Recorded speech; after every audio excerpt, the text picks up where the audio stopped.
Hey all, welcome to Fireside Gaming. I'm Billum, and I am super excited about the fact we're finally getting a new Armored Core game after the series lay dormant for 10 years. I've been watching the trailer over and over again, looking for details in hopes of gleaming what the game will be like.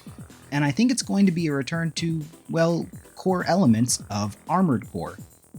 First off, I should note that my experience with Armored Core is firmly in the PS1 and PS2 eras.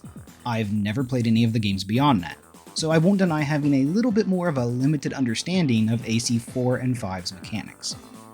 Alright, so skipping past the first part of the trailer, I want to talk about what we see from the mecha instead. And I think there's one major thing fans will notice. None of these mecha fly. That doesn't mean they can't. But the weight and tendency to stick to the ground during this trailer says, to me at least, that this game won't have mechs flying around all over the place like they do in AC4 and 5. Personally, I'm all about this, as one of the things that kept me from moving to the next gen of Armored Core games back in the day was this change. My friend group back in high school loved playing the PS2 games, but we dipped on the series when we saw how AC4 played. It was just too radical of a change for us, and felt like the game was moving away from a more realistic take on what mecha could do. And while that might not have been fair, and is something I'm remedying with my playthrough of the series, I can't deny that keeping the combat at ground level is something I personally prefer. Moving on to this next bit of footage, we take a look at this chonky fella right here. This Raven takes down a whole group of ACs with just a single slice of his blade, and it looks like he's not right next to them either. This makes me wonder if the blade beam mechanic found in earlier Armored Core games is making a return. If so, I wonder if From Software will still require some technical know-how to perform it, such as the boost slice that was previously needed, or if executing it will be easier this time around. And in that same scene, we also get a look at a new type of energy shield. This looks much larger than the ones that were present in the PS2 AC games, but not encompassing like those found in AC4, though it does have an encompassing shield right before it lands, that's worth noting. And at the same time, we also see what appears to be an EMP blast from this rival AC. Maybe this can be used to drop these energy shields? I don't know. I'm unsure if a mechanic such as this already existed in AC4 or 5, but I think it's worth noting as an interesting option for a shoulder accessory/weapon. Moving just a couple of seconds ahead, we also see the use of a metal blade as compared to an energy one. And I have to highlight this as this piston-looking blade looks incredibly similar to the parry blade introduced back in AC3.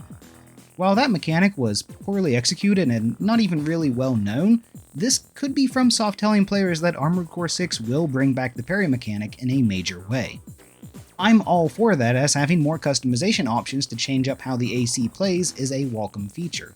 AC games should always be about the player having thousands of options for creating their perfect mech, and this would be something I would embrace.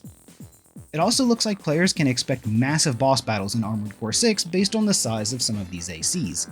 Yet again, this has been a feature since the first game and continued all the way through the later games in the series, so I'm glad to see that it doesn't appear to be going anywhere, and I hope there's some really challenging battles waiting for us.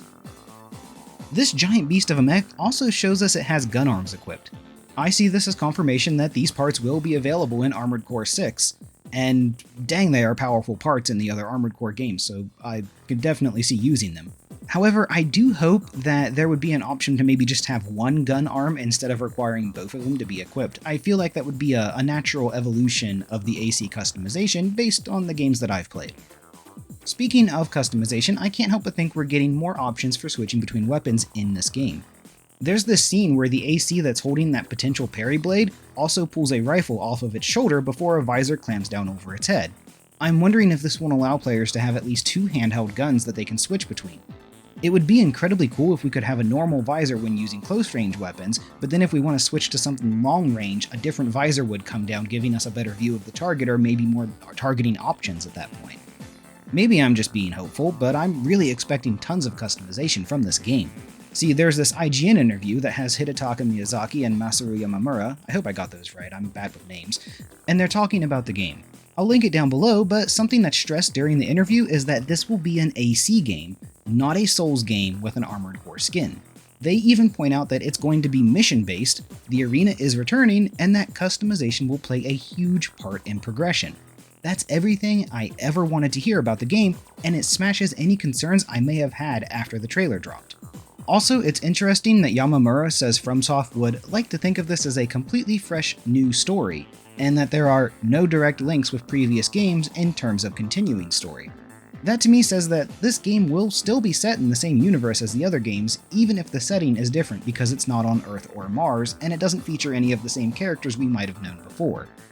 Granted, there's debate on if there's 3 Armored Core timelines or 1 in the community.